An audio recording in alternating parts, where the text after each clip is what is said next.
আৰু এখেতকো এখন আৰমানেৰে সম্বৰ্ধনা জনোৱাৰ কাৰণে জনাইছিল।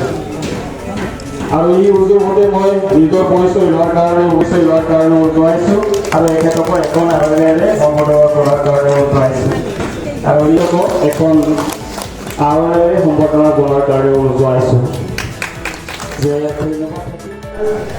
41 নং যি মানা বিধানসভা সমষ্টিৰ অন্তত যি নিৰ্বাচনী পৰিচালনা কমিটি আছিলে বনাই দিছিলে চেণ্ট্ৰেল কমিটিয়ে, সেইটো মাত্ৰ আমি আজিৰ এই সভাৰ জৰিয়তে আমি ভংগ কৰি দিম আৰু নৱনিৰ্বাচিত আমাৰ 1 নং কোকৰাঝাৰ লোকসভা সমষ্টিৰ আমাৰ সন্মানীয় MP শ্ৰী জয়ন্ত বসুমতাৰী ডাঙৰীয়াক আমি আজিৰ সভাৰ জৰিয়তে আমি সম্বৰ্ধনা জনাম যে সেয়েহে আমি বেছি দীঘলীয়া নকৰোঁ যে আমি পোনপ্ৰথমতে আমাৰ নৱনিৰ্বাচিত 1 নং কোকৰাঝাৰ লোকসভা সমষ্টিৰ সাংসদ শ্ৰী জয়ন্ত বসুমতাৰী ডাঙৰীয়াক আমাৰ এই সমষ্টিৰ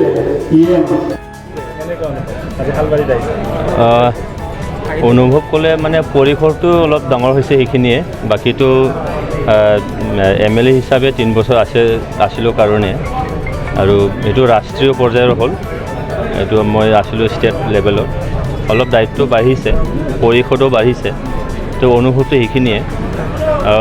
ভাল লাগিল যে আজি আমি যিখিনি কষ্ট কৰিছিলোঁ NDA হিচাপে, যে যোৱা 10টা বছৰে এই অঞ্চলৰ শান্তি সম্প্ৰীতি আৰু ঐক্য সমন্বয় ৰাখিবৰ কাৰণে যি এটা প্ৰচেষ্টা আছিলে, সেইখিনি আজি এই নিৰ্বাচনৰ পিছত আমি সফল হৈছোঁ বুলি আমি ক'ব লাগিব। কিয়নো বড়োবোৰৰ ৰাজনীতি যি দেখিছোঁ এই নিৰ্বাচন ইমানখিনি কাম কৰিব পৰা নাই, তো সেইটোৱে ভাল লাগিল যে আহি থকা সময়ত একেলগে সমন্বয়টো ৰক্ষা কৰি নিশ্চয় যাব লাগিব।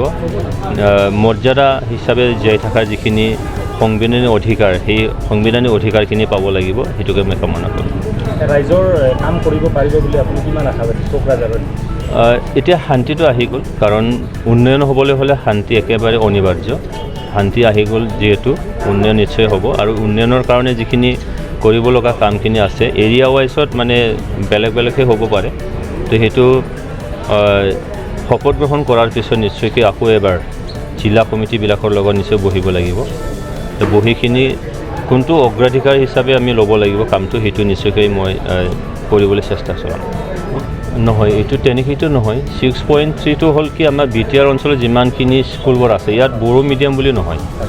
BTR অঞ্চলৰ আপোনালোকে চাব এগ্ৰিমেণ্টটো, 6.3টো হ'ল আমাৰ এই BTR অঞ্চলত বিভিন্ন মিডিয়ামৰ স্কুল, ইয়াত মানে ছেপাৰেট কৰা হোৱা নাই যে বড়ো মিডিয়ামটো কৰিব লাগে, তেনেকৈতো নহয়। 6.3টোৱে ইয়াৰ বিৰোধিতা কৰিছে নহয়, এইটোতো এটা চুক্তি হ'ল ন, চুক্তিৰ আধাৰত যিখিনি চুক্তিটো লেটাৰ এণ্ড স্পিৰিট আমিতো ইমপ্লিমেণ্ট কৰিব লাগিবতো।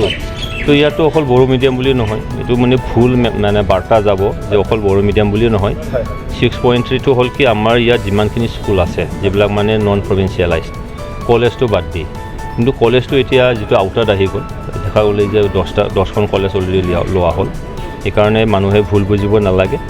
আৰু অসম সাহিত্য সভা এটা শ্ৰদ্ধাশীল এটা সভা হয়, তেখেতসকলেও মানে মাত মাতি আহিছে, কাম কৰি আহিছে, ভৱিষ্যতেও কৰি থাকক, সেইটোকে কামনা কৰিছোঁ। কিন্তু BTR অঞ্চল হ'ল এটা বেকৱাৰ্ড অঞ্চল হয়, সেই অঞ্চলটো যাতে উন্নয়ন কৰা বা উন্নতি কৰাত বা ইয়াত ডেভেলপ কৰাটো সকলোৰে দায়িত্ব। অসম সাহিত্য সভাৰ নিশ্চয়কৈ সেইখিনি দায়িত্ব আছে। নাই, সেইটো মন্ত্ৰীত্ব পালেহে কাম কৰিব পাৰিব তেনেকেই নহয়। মানে সাংসদ হিচাপেও আজি বহুত তেনেকৈ ৰেকৰ্ড আছে যে মন্ত্ৰীতকৈ বেছি মানে সাংসদবিলাকে কাম কৰিব পৰা যায়, সেইকাৰণে সেইটো মেটাৰ নহয়। আৰু সাংসদ হোৱাৰ অৰ্থটো এইটো নহয় যে মন্ত্ৰীত্ব পাব লাগে, তেনেকেই নহয়। সমষ্টিটো কেনেকৈ উন্নতি কৰিব পৰা যায়, উন্নয়ন আনিব পৰা যায়, সেইটোহে নাই। এইটো এতিয়াও সিদ্ধান্ত লোৱা হোৱা নাই, UPPLৰে হ'ব, কিন্তু সিদ্ধান্ত এতিয়াও হোৱাগৈ নাই। নিশ্চয় এইটোতো আমাৰ দলীয়ভাৱে যিখিনি ইস্তাহাৰ আছিলে সেই ইস্তাহাৰ মতে আমি কাম কৰি যাম, আৰু তাৰো বাহিৰেও যিখিনি সমস্যাবোৰ আছে, কেতিয়াবা পটককৈ সমস্যাবোৰ ওলাই আহে, কেতিয়াবা হয়তো ইস্তাহাৰ বনোৱাৰ সময়ত সেইটো নজৰত পৰা নাই, তেনেকৈও সমস্যা আছে, কিন্তু সেইবিলাক অগ্ৰাধিকাৰ ভিত্তিত নিশ্চয়কৈ কাম কৰা হ'ব।